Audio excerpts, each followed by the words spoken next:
Do your gulags all look a little bit like this? Still fight. Fight your way out.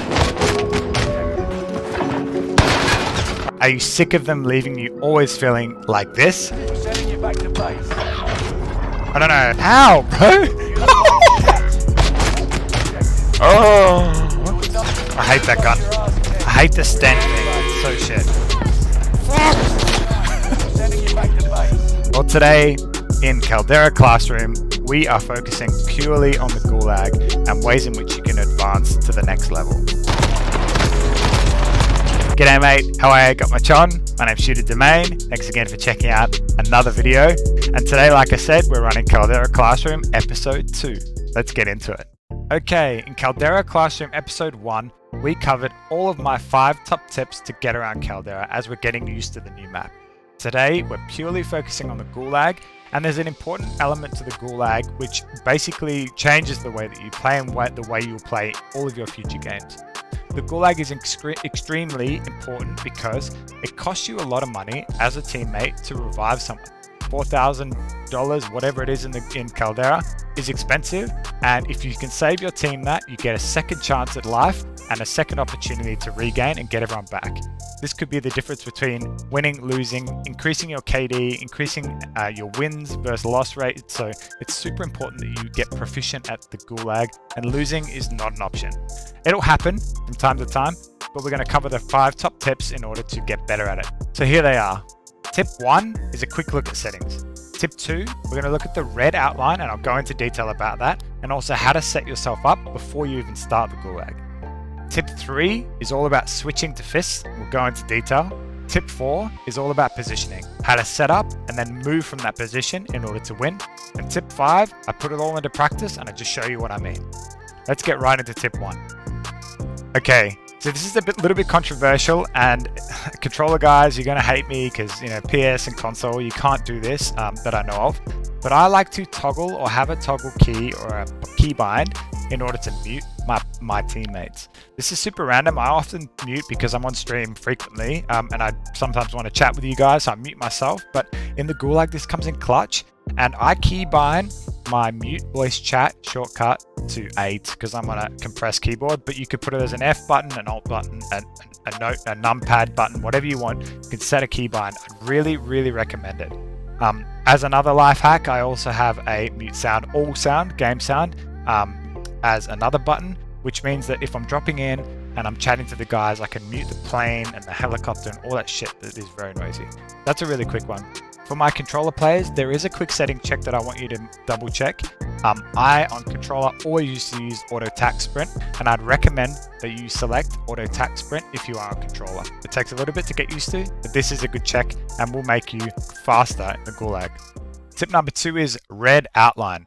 This is quick and easy and something you guys should already be doing, but just in case you hadn't realized, you can get information about your opponent before you even kick off the gulag fight. As you'll see on this image here, the opponent is actually outlined in red on the opposite side of the map. So it's a really important thing to take note of which direction this person is, and inexperienced players will actually give away their position before they even start. Here, this guy's in red, and he's going to push in that direction, and that's something I really take note of. Better players, sweatier lobbies, these guys, you can't actually take count of where people are looking, because I will often as well dupe the player, look in a different direction, and then juke the other way just to throw them off and make sure I'm not giving too much away. So one thing to take note of at number 2 is the red outline. Tip number 3 is a crucial one to getting the step ahead of your player that you're versing. A 1v1, there's minimal advantage other than the Muppets that are up the top telling each other where they are. So let's remove that from the equation and not give their opponent and the opponent's friend an opportunity to tell them where you are. My key strategy, and this is the start of where you see some real examples, is to push into the house as quickly as possible. I'll show you an example of what I mean in a moment. One crucial step to this is me or you getting your fists out, so weapon switching to get your fists out, to be the first thing you do when you set up. You'll notice that I start and get in, I switch to fists. That gives you the advantage into the house, which people will never really expect. So I'll play you a couple of clips here. Notice the crucial thing I do. These are all quite key examples of my positioning and where I like to be as a first up, and an example of where the 3 opponents I face all do the exact same thing, and I'm 2 steps ahead of them every time. Let's look at the clips and then I'll talk you through quickly what I mean. You return to the battlefield. Lose and your fight is over. Prove you can. You win this fight and you return to the front line. But if you lose, you're done. It's time. You return to the battlefield. Lose and your fight is over. So as you saw there, for all 3 examples, I got a step or 2 ahead of the opponent only by switching to fist, getting through that window, and then switching back to my weapon. I actually switch to the weapon as I approach the window before I mantle, and it removes the weapon out animation and gets you into that house. It's a little bit risky on PC because I switch weapons with scroll, and it can be a little bit inconsistent, and I'll show you some examples of where it doesn't quite go right in a minute. But this is my key strategy. Switch to fist, get your advantage out, and then go from there. And I'll talk about positioning in the next one. Now we're getting into the fun stuff, positioning. We've talked about my 3 top tips, and I've shown you my strategy to actually win a gulag. And to put simply, it's to push into the house with your fists out, into the window as quickly as you possibly can. The next steps are really crucial, and this is where things get a little bit interesting. As you'll see on screen, I've actually drawn my own little gulag map. I thought this was crucial to explaining my thinking around positioning and also the strategy behind it. So as we start in the gulag, there are 2 symmetrical starting positions. But as you start in either one, they're sort of flipped depending on the map orientation. But it really doesn't mean much, just that you mirror the strategy for both sides. As you saw in the previous examples, we started in position A. And position A, we push into the window, and that leads us to position B, in my opinion. From position B, this is crucial. So in the 3 examples shown before, the opponent pushed directly up the stairs to the box, trying to head glitch the box. This will probably be the case 50% of the time, I'd say.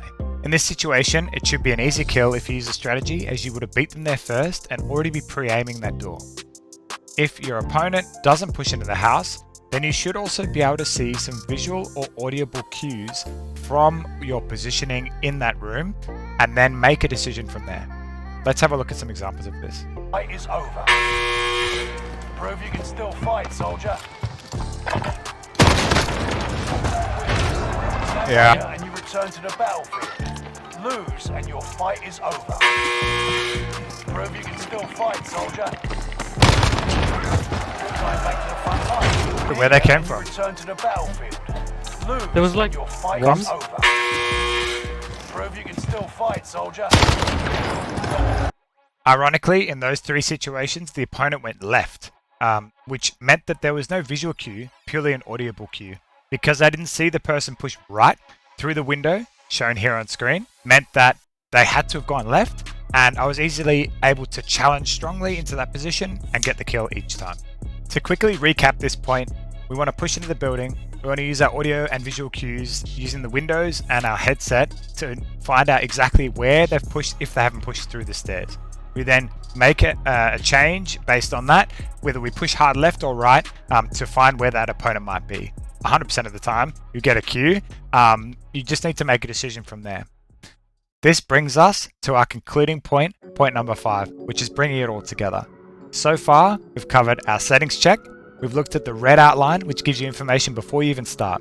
We've looked at fists out to gain that advantage in that first couple of steps of your opponent, and they get the jump on them.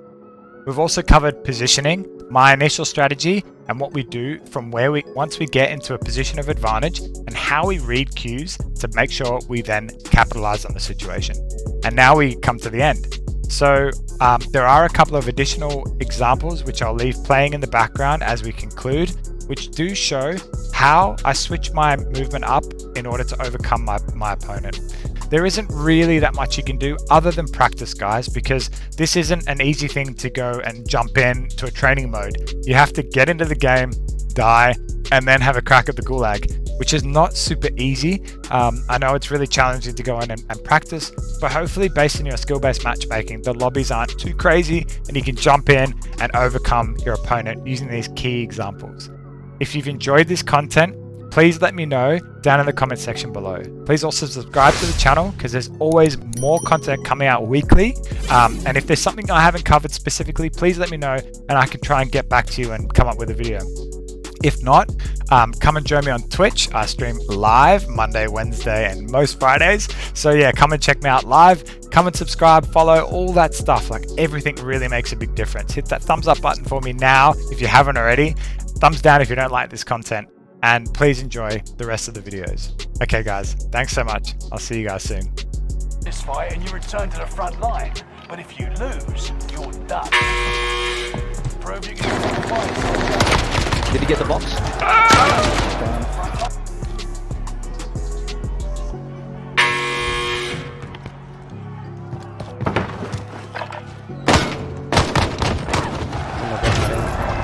Out and you return to the front line. Lose and you're finished.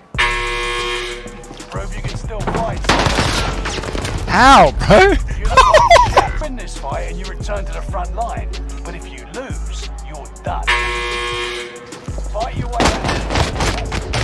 Oh! You're done. Sending you back to base. Did he shoot you twice? Later, sir. Yeah, he did. To the front line. Lose and you're finished. Prove you can still fight, soldier. I hate that gun. I hate the stand thing.